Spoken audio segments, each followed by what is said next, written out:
The Center for Educational Media and the College of Education at Middle Tennessee State University are proud to offer professional development to K-12 educators in Tennessee through our online video library. These videos are aligned with standards set by the Tennessee Department of Education. For more professional development videos, check out our website at cem.mtsu.edu.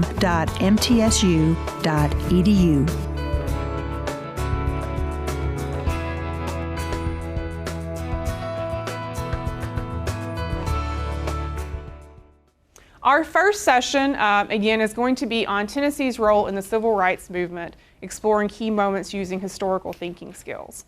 And so what we're going to be doing is looking at some of the significant moments in the civil rights movement here in the state. We're going to explore why those events were significant and kind of placing those in context within the state and thinking about how we can use these different historical thinking skills that we see embedded in the new social studies practice skills, actually use those to teach and help our students to understand and place our state story within that national context. So we're going to be looking during the course of this session on how did events in Tennessee impact the larger civil rights movement, and in particular what is significant about the Nashville sit-ins, Fayette County Tent City, and the Highlander Folk School. Those are going to be the three specific pieces that we're looking at related to Tennessee's role in the civil rights movement. So to start with, to kind of help us set some context for this, let's think about what are some key themes, people, or events related to the civil rights movement that you guys like to bring up with your students? Nonviolence. All right, nonviolence. I like to bring it real local. Okay. So I said that for me that this is right here in Nashville. Okay. Instead of, sometimes even last year at high school there's a, well that's so mysterious someplace others said this was 27 miles away downtown. Right, yeah, so this is our community, our community. You likely have some family that has some recollection of the time period that can talk about it, right? What else? The age group, students. Okay, yeah. Yeah, that there were so many students who might be similar in age to the students that we're teaching. The Little Rock Nine, okay. And the Thurgood Marshall and the baby doll test, okay, that they did. Emmett Till. Emmett Till. Okay.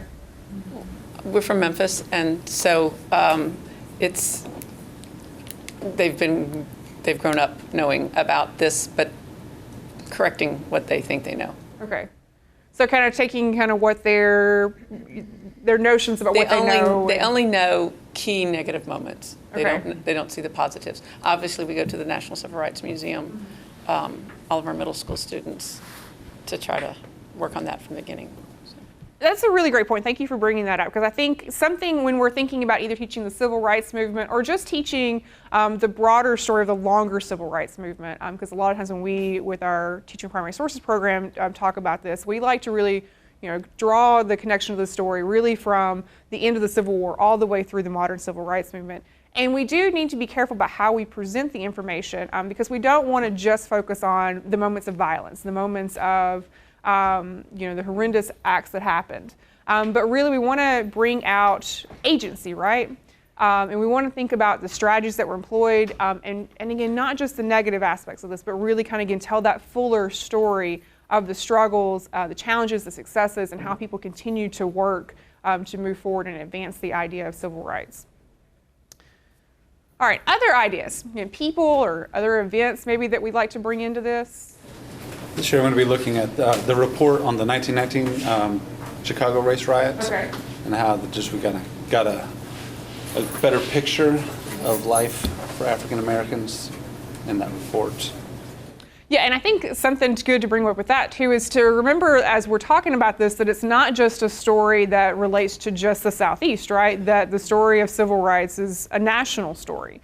So we want to bring in stories from Chicago in the Midwest, or we want to bring in stories from Harlem in the Northeast, or even what was happening out in California, because again, there were people that migrated, and there's stories that originate out in that area too. Well, I taught economics, not history, but I talk about the diaspora of Appalachian whites to Detroit and blacks to Chicago after World War II for industrial jobs. Yeah. So thinking about all these things help us, again, to set a context for how we're going to frame our conversations, and again, thinking about how we're going to introduce the subject matter to students. Any other kind of key things we want to bring out? Clinton. All right, Clinton. Clinton 12. And of course, King, because Martin Luther King is the one figure that almost all students will have heard about probably since kindergarten, have some vague idea, right? And usually, again, if we can start with the things that they have learned at those younger grade levels, which is usually, again, they're going to know something about King and the "I Have a Dream" speech, and they're going to know something about Rosa Parks and her being arrested on the bus. And usually, that's the two things that students at a younger grade levels are going to come into your classrooms knowing. And so, again, kind of taking that foundational knowledge that they have and begin to build off of it, bringing in some of these other things that you all have mentioned. All right, so as I mentioned, we're going to look at three different topics for Tennessee civil rights. So Highlander Folk School, the Nashville sit-ins, and Tent City in Fayette County. And what we're going to do is I'm going to put you guys into, well, you're going to stay at your tables, and I'm going to give each table a group of sources. And you're going to look at three primary sources and a secondary source to help you kind of build some background on each of these specific moments or institutions, and kind of thinking in what their significance is in Tennessee. You're going to be using an organizer that we have that's called Synthesizing Sources. Because I think, again, helping our students to think about how they are using primary sources and even secondary sources, we need to give them some guidance. And so this is one tool that we have created that you can use with your students. Again, just kind of helps them to process some of the information. So you'll see on the front side of it, it's going to give them a place to identify what the source is. So just kind of their title. It's going to give them a place to identify what type of source it is. They're also going to have a spot to figure out what key information that they are learning from the source. And then you'll note on the back. So the front side really is just some basic analysis, right? So again, what type of source is it? Is it a primary or a secondary source? What makes it that? And again, kind of some basic analysis. What's kind of the key things that I'm learning here? Key information that I'm taking away. And on the back side, we're going to ask them essentially to take the information that they've learned from those sources and use that to begin to answer the investigative question from your lesson. And then also thinking about with each of those sources how information from that source either supports their answer, or if it doesn't, how are they accounting for that? So essentially, like if there's something within their answer that seems to conflict with something in the source, how do they still come up with this answer? So kind of the why, right? So this is essentially their citing of their evidence. All right. So questions about the worksheet, kind of what we're doing with it. Now, with your groups of sources that you are going to be getting,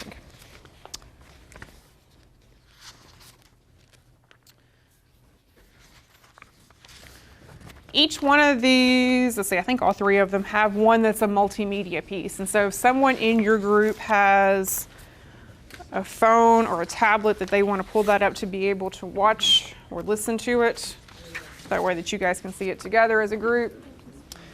And again, to help us keep in mind what our investigative question is as we're looking at these. How did events in Tennessee impact the larger civil rights movement? What is the significance of the Nashville sit-ins, Fayette County, Tent City, and Highlander Folk School? So again, using your synthesizing sources worksheet, I want you to kind of go through, analyze your sources, and begin to think about how you might answer this question. And then we'll kind of come together and see what we've figured out about each of these. As you're doing this, again, we're just focusing on the event that relates to the sources that you have in front of you. So if you have the Highlander sources, you're just thinking about how Highlander fits into this Tennessee's impact in the movement.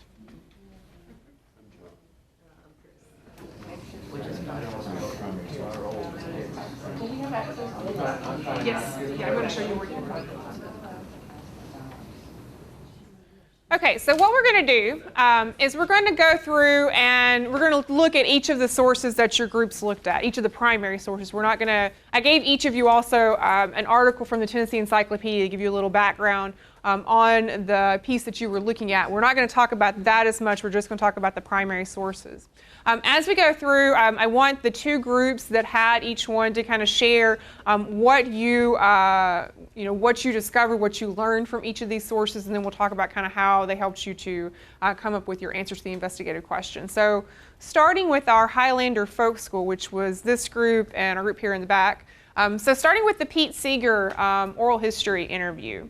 What did you guys learn from that? First thing I learned is he's not Bob Seger's dad. Okay. That's important, right? Go ahead up, and that was yours. Just that SNCC was there, because he mentioned them, and he was brought in to teach We Shall Overcome, and he didn't know it, he had to learn it. Or he had been taught it by the person who was supposed to lead the music, but she actually died. And so they brought him in instead. And he met with Dr. King and Ralph Abernathy and Rosa Parks, I think, there at the anniversary. Okay. There was a purpose to assist, like, leadership and democracy, like, to train people. Okay. I have no knowledge of this at all. Where is this Highlander Folk School? All right. Near Mount Eagle? Mount Eagle, Tennessee. And it's the school that they trained civil rights leaders. So young people were supposed to come. I'm just trying to. Yeah, I need young context. people were supposed to come to this school, and then basically they were training leaders in this movement, and then they were supposed to go out and do things for the movement. And so they're teaching them things like the songs that you sing and how to do the nonviolent. Isn't that correct? Yes. Sort of? Okay. Yes. All right. Do you guys want to add to what he said? And then I'll jump in. But it was more than that. It was more It than was that. more yeah. than that. Yeah. but I It don't was remember. a labor, they were part of trying to develop and support the CIO, so it was, a lot of labor issues as well, and unemployed workers, et cetera. So it was a dual thing. And it was heavily criticized for being socialist, and was shut down in 1960. Yeah, early 60s. So it started originally with the purpose of organizing for labor issues within, again, the Southeast and especially the Appalachian region. And did a lot of labor organizing work in the 30s. And as they progressed forward, they kept running into the same issues that they were trying to work and organize in these local communities, that the issue of race and some of the racial injustice issues were really kind of thwarting what they were trying to do with labor organizing. And so early, 1950, before Brown, they actually start doing some work on school desegregation and social and racial justice issues. And then by the time we get to Brown, they are really positioned as one of the leading facilities that people are coming to learn organizing and to think about how that we're going to approach addressing these issues from a community standpoint.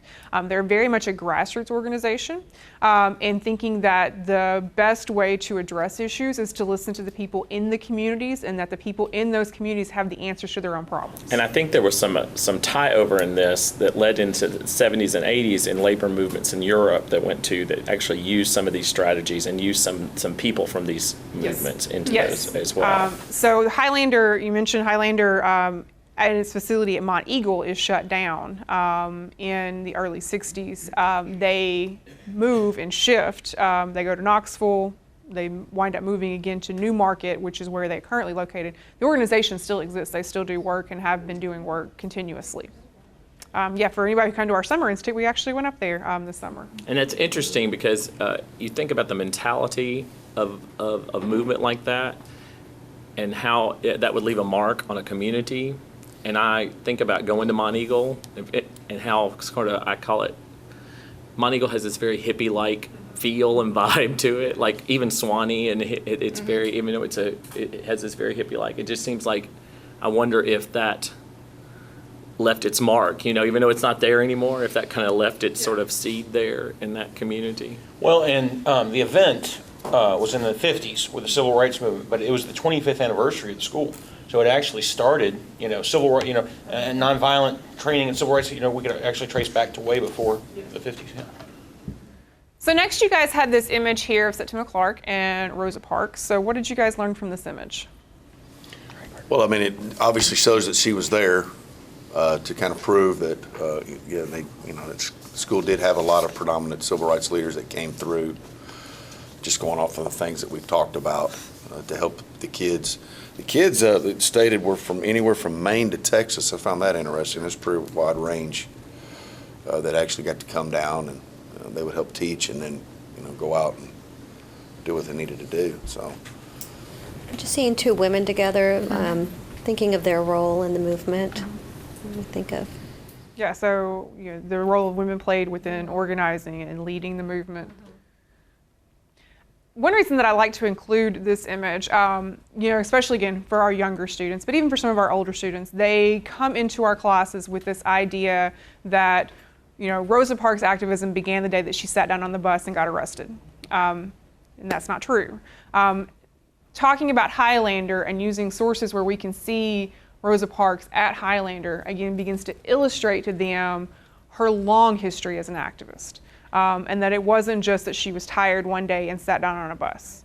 That there was much more to her story than that. And that, again, this is where we can begin to tie that in and then draw that local Tennessee connection. I think it can be powerful to see a less formal or an other photograph of someone that we pigeonhole, right? Because like Harriet Tubman, we get one photograph of these women, photography, okay, right? But you're old, you have glasses, you're gray hair. They were young, vital, active, here sitting out in an outdoor set. I mean, it's just a completely different way of looking at that human being. Yeah, I mean, it makes them more well-rounded, right? Yeah. I think too, like a lot of students interpret Rosa Parks as like one defiant move that made a change, but this shows that it wasn't necessarily defiance, but intentionality, that she'd been working for over a long time. And even just in like personal behavior choices, like if they're like, well, I'm standing up to someone, like it can create a different picture of how to make a change than just like, oh, I'm gonna act this one way this one time. Right. Yeah, and that there was intentionality to it, right? There's planning and strategy, and again, that's where we can bring in that Highlander story to again really begin to flesh out her story. I just had one question about Rosa Parks, though, and I was trying to, she wasn't the first to do this. It was Irene Morgan, and then I know my kids that does Here's Day, they found another woman, I'm going blank on her name, that actually did it too, and then that's what they're going to do their Here's Day project on. But what was it about Rosa Parks that actually caught fire, that made her the famous one, and the other women that come before her just kind of, nobody doesn't ever talk or hear about them?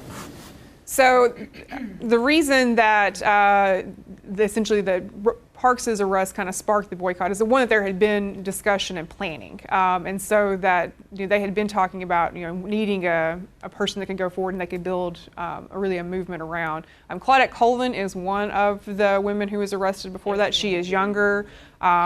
She also was pregnant and unwed, and so the local movement there was hesitant to put her forward because she would be essentially tore down because of that. So here you had Rosa Parks, who is older. She's established in the community. She is immersed within the local movement there. She has been to Highlander. She has been trained in nonviolence and been trained in kind of how to go forward and kind of make this kind of protest. And essentially the pieces were just in place, that once she is arrested, because it wasn't necessarily planned for that day, but they had been talking about putting the pieces in place. And so that when news of her arrest is passed through the community, Joanne Robinson, who is a professor there, initially goes and essentially starts running the mimeographing of the call for boycott the next day. And so they just use that as to finally move forward with the plan that they had been working on developing. And they knew that Rosa would be someone who would kind of be an impeccable example to put forward, that she would be harder for people that wanted to attack them to tear her down. So wasn't their focus in all of the training, like I know in Selma, on the nonviolent part of it, because they didn't want it to go to any kind of violent setting. And so they really were planning with them on how to do it in the least conflict. Or was that why they just would talk to them and train them and then send them out? So nonviolence is part of it, but I think, and we actually have a lesson plan on this that I'll show you guys when we get towards the end of this, because I think we do a disservice to talking about it as just nonviolence, because it's not just nonviolence, it's nonviolent direct action. So it's not just the act of going and not creating a violent incident, but it's also creating a point of tension with your nonviolent actions to force attention to the issue that you're looking at. So, for example, with the boycott, there's no violence in that, but they are, through their actions, drawing attention to the issue of racial injustice within the segregation on the buses and how people were being treated on the buses, and then using that nonviolent action of boycotting and then the economic pressure that entails in order to make that point.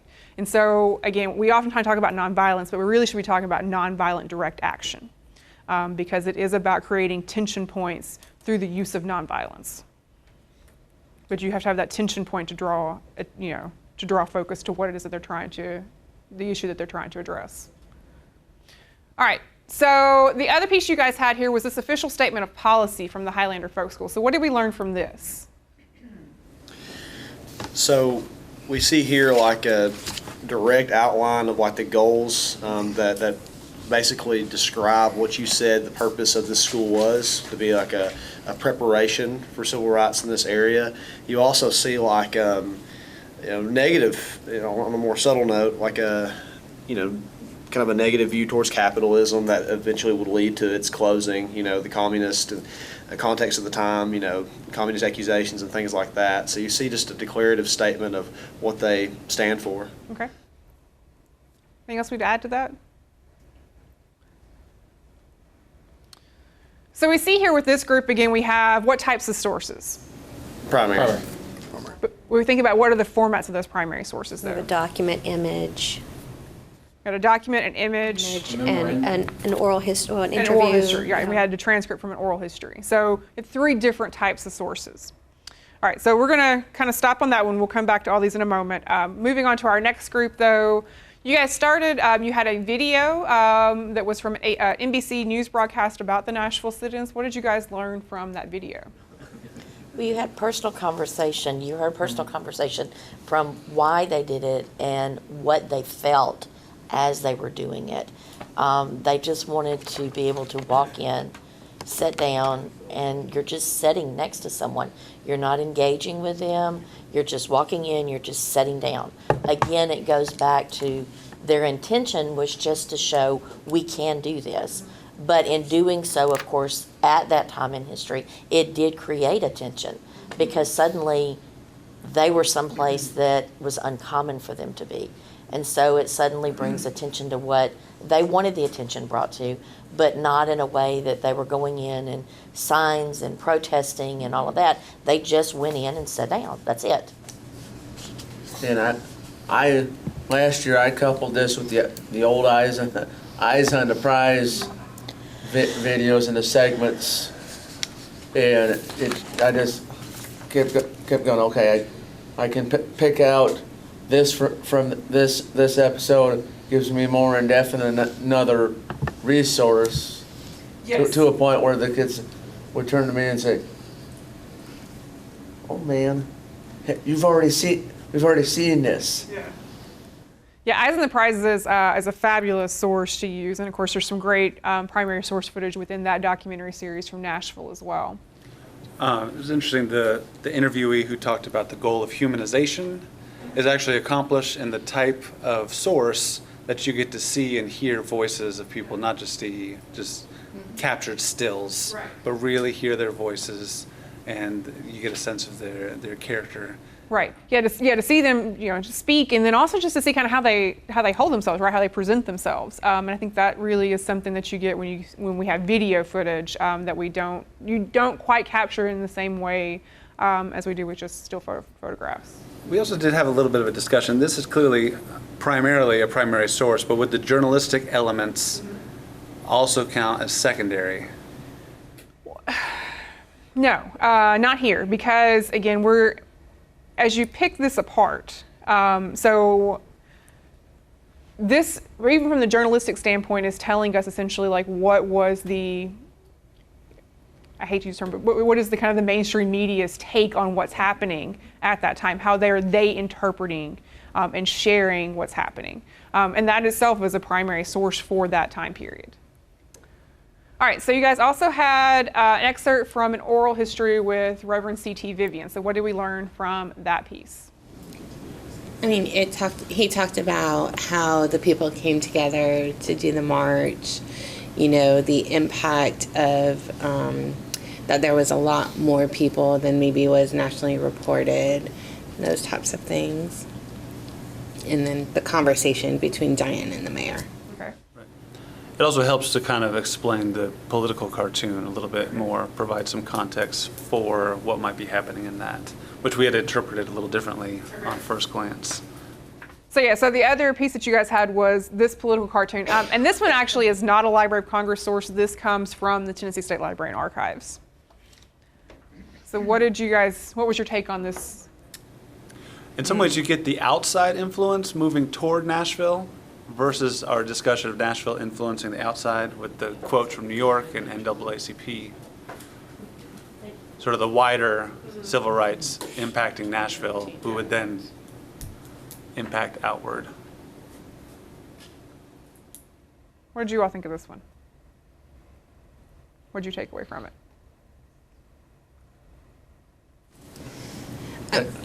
Go ahead. Go ahead.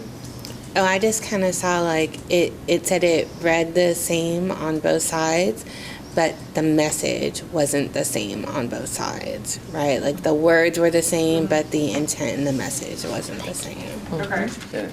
And it would be a good interpretive piece coming from quote unquote both sides, because once you got done with Eyes on the Prize or that NBC, what were their viewpoints coming from Woolworths or coming from the mayor's office on this? Right. Yeah, and that's something interesting is, if you wanted to just use this source with your students, to have them think about, thinking about if this says it reads the same on both sides, well, how would each of these groups interpret that message? But I brought up the point as a local person, as you were talking about earlier, living in Nashville. Like, I'm more curious now, what was Ben West, who was the mayor at the time, like, what was his true view on it? Like I'm curious to find out, what was his intent? If he said that, then what was his intent in saying that? Which side would that flow? So it's more really tying it into local, because you don't think of that things like that. Like, there's a building in Nashville called the Ben West Building. So then what was his take on that particular? Well, it shows kids too that not every Southerner, not every Southern politician, not every Southerner was a Bull Connor. Not every, Ben West was reasonable, and so there were some in the South who. Right, and actually we had a program here on campus just this past week where they were talking about the legacy of Albert Gore Sr. and putting him into context, and it kind of really fits into this, and that there was this population of kind of moderate politicians in the South who weren't the Bull Connors, who weren't the Strom Thurmonds, who really were more kind of the pro-business interest, and it was about maintaining peace maintaining calm as much as possible to protect the business interest, because they were much more interested in economic issues than they were. There was a group in Nashville. That's one of the reasons why Nashville didn't get the riots that we had, because there was actually a society in Nashville of white businessmen and black leaders in the community, church leaders and just business leaders that came together and kind of, I call it the proverbial phone tree. Like, they would, if unrest was happening in a particular community or aspect of the community, then they would contact one another and they would try to squelch that unrest before it happened. And that's one of the reasons Nashville didn't experience the outward riots that other places in the South experienced in that time frame. Right. We had the sit-ins, but we didn't have the... It wasn't like Little Rock. It wasn't. It wasn't like Birmingham. Correct. Because they looked at those and saw those as things that they didn't want to see happen because it was bad for business. It was bad for everyone. Correct. Yeah. And then see what I don't... And the only reason I know that for sure is because I actually worked with a gentleman who passed away in 2004 who was on that committee, and I didn't even know it existed until they were telling me about it one day, and I was like, whoa, can't remember. That's the whole problem. I can't remember what they called themselves. But there was a group of leaders in the community that came together to try to stop that, and I'm wondering if Ben West had, I believe the black group still exists. It's called 100 Black Men. And when I worked at Meharry for a number of years, they didn't realize I wasn't black, but I was invited to join through the mail, and talked to a number of people that I worked with who were members of it and were affiliated with it, and they were active in the 60s and trying to help maintain peace, and they were still going at least through 10 years ago. All right, so in the interest of time, we're having great discussion here, but time is a problem. All right, so quickly, Tent City, our two groups that had the Tent City sources. So you guys started out, you had an excerpt, and this is from the Civil Rights Act of 57, I believe. So what did we learn from this? I know it was really grainy. I tried to find a better copy. Sorry, guys. What did we take from this? I just needed the background information because that people had the rights, that their rights were protected, and no one was supposed to take those rights away from them. Yeah, the key thing in this one that you really want to focus on, and again, because this is great, there's a portion here that reads right through here that talks about, because this Civil Rights Act actually begins to address voting issues. So that's important. So that kind of sets our context for Fayette County. Then you guys had this draft, and this is from a Chattanooga Times staff writer who went to Fayette County and was reporting on what was happening in Tent City. This is also a source from the State Library and Archives, not from the Library of Congress. So what did you guys learn from that? it described the conditions, the squalor and lack of access to electricity and fresh water, and the fears of disease, and it did not take a stand. I didn't think there was an angle to it at all. It was just descriptive. It also mentioned that supplies and provisions were coming in from other cities. They talked about how the KKK, they fired a shot and said that the Tent City fired the shot, and one of the people were hit, and he was 24, like a 24-year-old, and that most of these people had been tenant farmers their whole lives, and were caught in this situation just because they pushed in to vote. I thought the source was a little biased. Yeah, because at one point he compares the people in Tent City to blacks after the Civil War during emancipation, and he says that they were ill-equipped after emancipation to deal with that new freedom. And so he's saying, he was kind of implying they're ill-equipped to deal with life on their own outside of their tenant farming position. So that was kind of where his perspective came through a little bit. And then he also speculated on like the role of communism and sympathetic Northerners. And he seemed to be really trying to track down where the supplies were coming from, which at first seemed sort of benign, but then he kept kind of like throwing some like communist thoughts in there, which made maybe his perspective come through a little bit as well. Okay. And then you guys also had a song from Pete Seeger where he talks about Fayette County. So what did you guys think of the song? Well, just pretty much just laid out exactly what he was seeing there in the tent city, you know, and it was, we talked about, would we teach that to our, would we use that as a intro for our students versus, because we all teach in the middle school, would we use that as an intro for our students rather than before we went to the documents? So who is Pete Seeger? So he is a folk singer, and so actually with our Highlander group, so he was the oral history that they had. So he was a folk singer who kind of traveled, was very involved in social justice issues in the 60s, So yeah, I thought like it definitely had like a little folksy, twangy tune to it, which could have provided like more national attention to the issue. I thought that could have been a good thing. But on the other hand, it also could have like trivialized it a little bit, because it's like, oh, he kept the refrain, or the theme was like, oh, it's going to take more than this to get us like out of here. I was like, well, this is pretty bad already. So it was a little bit like trivial, sort of, considering Well, There's- for the younger folks, then, prior to Pete Seeger was Arlo Guthrie, and after him is Joan Baez. Now, there's lots of people along the way, but for, maybe so you know who Joan Baez is, if you don't know who Pete Seeger is. It's the same tradition of singing. But for our students, we would need to give them a little context of Pete Seeger and why he's significant, right? Somebody, you know, Jay-Z or somebody. I mean, I don't know what Jay-Z said, but something. I haven't listened to any of his stuff, but something of that nature, of that generation. All right, so looking at all of these sources, first off, what did they tell us about the overall significance of what was happening in Tennessee, the national civil rights, within the national scope of the movement? We're a big player in it, yeah. Yeah, I mean, Tennessee's kind of central, right? I mean, we're training the folks that are going out. The music that we associate with the movement is largely coming out of Highlander and is being recorded and shared by those folks and taught by those folks. The 10 rules will come out. Sorry? The 10 rules, Yeah. behavior coming out of the sit-ins. We have Diane Nash and the students who are involved in the Nashville Sit-In movement, who are then going to take that next step after they've had that success in Nashville and launch SNCC, and then of course, go much broader with that mission. What about Fayette County? How does that play into the overall significance? Well, I think it mobilized a lot of people across the nation to help them. And the issue of voting rights and the Civil Rights Act.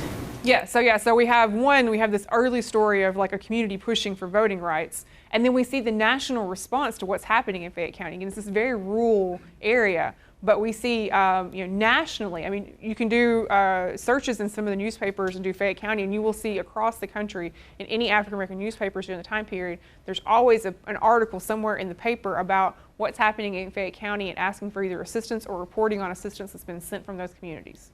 I mean, it's really amazing. The Library on the Chronicle American Collection has a couple papers, one from Detroit and one from Arizona that's been digitized.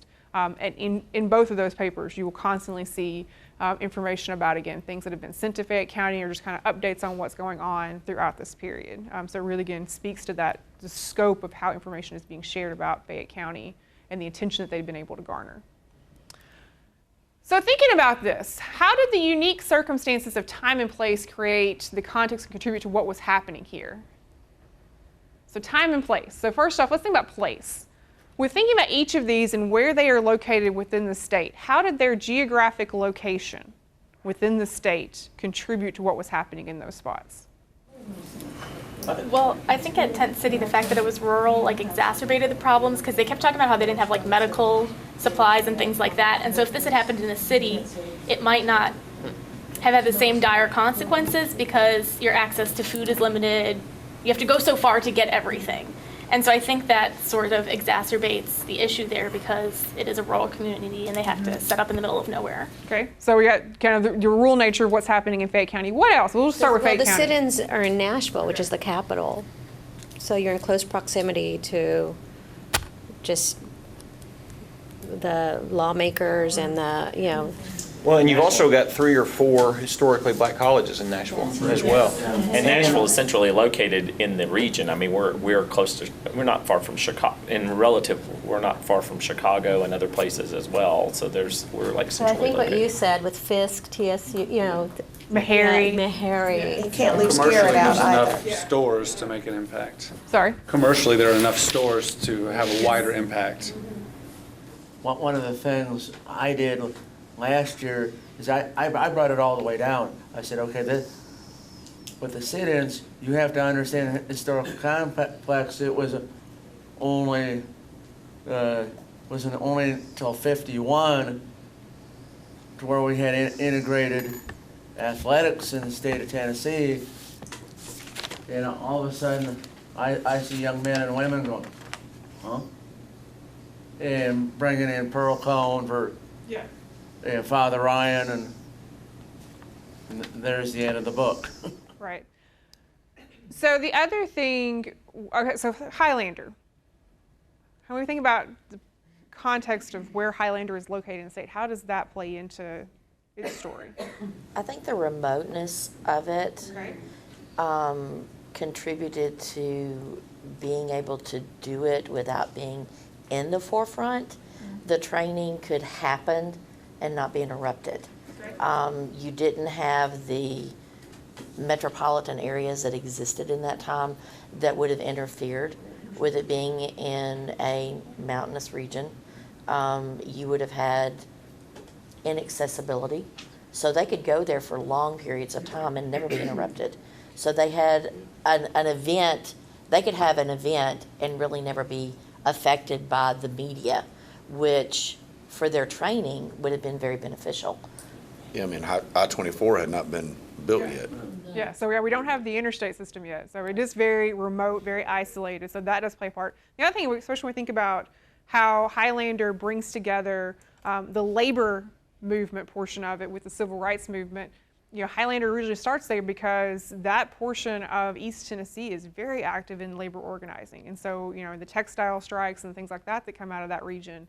So that also kind of brings together those two pieces. And I think the education too, you go back to that educated group, because there were educated people that lived there already. Yes. And so it was a very openly minded group of people that lived there to begin with. So that's a good place to. Right. Well, if you look at it, you've got East, Middle, and West Tennessee, and then it seems like that the leadership is helping them verbalize and focus on what are our issues and how do we need to go about doing this to change. And also, if I look at it, the sit-ins in Nashville in the capital, but you're talking about Mount Eagle, which is, I know I-24 is not, but we're not too far from Atlanta. Right. You're not too far from other areas that you can get to, especially in that. And then you look at Tent City, which is not far from Memphis. Mm-hmm. So even though it might appear that they are not strategically located, actually for action, they are strategically located. And it's also a decent middle point between the north and the south. Right. Before the interstates, US 41 ran from Chicago to Atlanta and on into south, and US 31 ran through Nashville from, I don't know where, but Indianapolis and north of there, down into Alabama, and they both crossed not too far from Mount Eagle, which is not far from where Swanee. Right, so that's something else you guys talked about. I know our Fayette County group back here talked about, if we're doing this with students, bringing in a map to go and show them where Fayette County is at, but yeah, to bring in some geographic reference to this. So thinking about where were the major highways at the time, because there's not the interstate system. So again, how are these places strategically located transportation-wise that they're making it kind of confluence points to bring people together? Thinking about the institutions that are in the community. So with Nashville, the HBCUs that are there, the fact that there is an established black middle classes there that you're able to kind of build that movement around. The role of churches in Nashville and the prominence of many of the ministers of those churches and their role. So you think about how all of these pieces come together, and that helps us to build, again, those unique circumstances of time and place, and thinking about how that contributes to why these places are significant and why we see them as major points in contributing to the bigger civil rights movement. You can see you kind of begin to frame these questions with our students, but we want them to think about when we're looking at these stories that they're not isolated things that happen, just poof, things magically happen, that there are always contributing factors. So thinking about context and place and what are, again, the institutions, the organizations, what are all those little ingredients that you need that make these things significant, and then how that fits into the bigger picture. And bringing in those historical thinkings, because again, whether we're thinking about the civil rights movement or really any aspect of our history, you're always going to have those pieces that you want to help students to begin to think about how they're contributing to what's going on. And again, just in the interest of time, I want to show you where you can find a few of these things on our website. So in your packets, you have on the folder information about our web address, and so we'll take you to our website. We have a number of lesson plans that were developed this past year in relation to the Summer Institute that we did on the civil rights movement, and specifically we have one on Highlander Folk School. We have one on, we have a couple actually on Clinton, so if you want to bring in the Clinton story, which we didn't really talk about here, but we have a couple on that. We have the one that I mentioned about civil rights strategies. All of those are located on our lesson plans page. And you'll note that those are divided up so that you can look at those chronologically. So if we go to U.S. history, you will see that there is a civil rights tab right there. and then they're listed chronologically by topic. So you get down here, for the civil rights movement itself, we've got one on Brown versus Board. We've got one that looks specifically at Highlander, the one on Clinton, one on Little Rock, one comparing the two, and then this one on strategies and nonviolent direct action. Again, all of these are adaptable, that you could adapt them for 5th or for high school, depending on what level that you're looking at. For the sources for the activity that we just did, those are actually all in our June 2019 newsletter, which you can see there. And if you open that newsletter, they're all in this lesson idea on page 2 called Tennessee and the Movement. And so I have linked to those Tennessee Encyclopedia articles that you guys had. That I have linked to the Synthesizing Sources worksheet so that you can get a copy of that. And then I've also formatted the sources so that you can easily download those and print those out, and so that you could use those with your students. And that is adaptable for 5th grade, high school Tennessee history, or the high school U.S. history classes. Questions about any of those resources?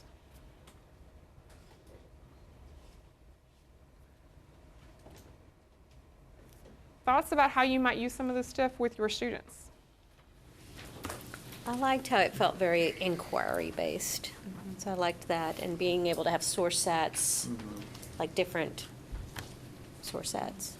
Yeah, and there's a lot of great stuff. I will say one quick thing. So if you're looking for materials for these specific pieces that are within our curriculum about Tennessee, there's actually quite a bit of the Library of Congress has about Highlander, which I was shocked when I started doing some searching that they have so much. They had much more about Nashville than I thought, but the Tennessee State Library and Archives also has some other stuff that you can use about the Nashville sit-ins. For Fayette County, unfortunately, the Library of Congress, other than some mentions, as I said, that are in the newspapers and Chronicle America, don't have much that you can easily access for Fayette County.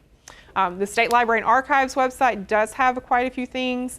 The other thing that I didn't pull anything from for this specific grouping of sources, but is a good place to go look, at the University of Memphis, they have the Hooks Center. And so there, they have been doing a project several years ago, actually trying to document and collect information about the Fayette County, Tent City movement there. And so, and actually the director for the center, her parents actually were the leaders in Fayette County, the McPherson family. And so they have quite a bit on their website that you can go and kind of dig in and really get kind of that first person oral history testimony. There's some video footage. I think that they're working on a documentary that's available for purchase. It's not up online that you can just watch it for free. But they do have that information. But there's a lot of good information there that the University of Memphis has.